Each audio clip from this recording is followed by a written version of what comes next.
কাট কাট। আজকে এই সেলিব্রেশনটা কারো জন্মদিন উপলক্ষে নয়, আমার গোটা শিক্ষক জীবনের সেরা ব্যাচ হলো আমার এই সিনিয়র ব্যাচটা।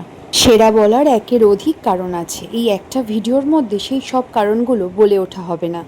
আজকের সেলিব্রেশনটা কিসের জন্য সেটাই তোমাদের সাথে শেয়ার করব। আমার এই ব্যাচের প্রত্যেকটা মেয়েই এক একজন চ্যাম্পিয়ন। সবার মধ্যে আজকে এই দুজন চ্যাম্পিয়নের জন্য ছিল আজকে সেলিব্রেশন। নাচে সময় দিতে গিয়ে পড়াশুনোর ক্ষতি হচ্ছে, এই কথা আমরা প্রত্যেকটা টিচারই কম বেশি শুনে থাকি। 7-8-এ উঠতে না উঠতেই গার্জিয়ানদের একটাই বক্তব্য থাকে পড়ার ক্ষতি হচ্ছে, সেই জন্যই ছাড়িয়ে দেয় নাচ আর গান। আমার এই দুজন স্টুডেন্ট ছিল এবছরের উচ্চ মাধ্যমিকের পরীক্ষার্থী। না, ওরা নাচটাকে কোনোভাবেই ছাড়েনি, আর ওদের গার্জিয়ানরাও আমাকে একবারও বলেনি যে নাচের জন্য পড়াশোনার ক্ষতি হচ্ছে। পরীক্ষার এক সপ্তাহ আগেও ওরা অনুষ্ঠান করেছে এবং পরীক্ষা শেষ হওয়ার এক সপ্তাহ পরেও ওরা বসন্ত উৎসব রীতিমতো রিহার্সালের সাথে করেছে, আর ভীষণ ভালো রেজাল্টের সাথে উত্তীর্ণ হয়েছে। ওরা যেমন আমার গর্ব, সেরকমই সমাজের দৃষ্টান্তমূলক উদাহরণ।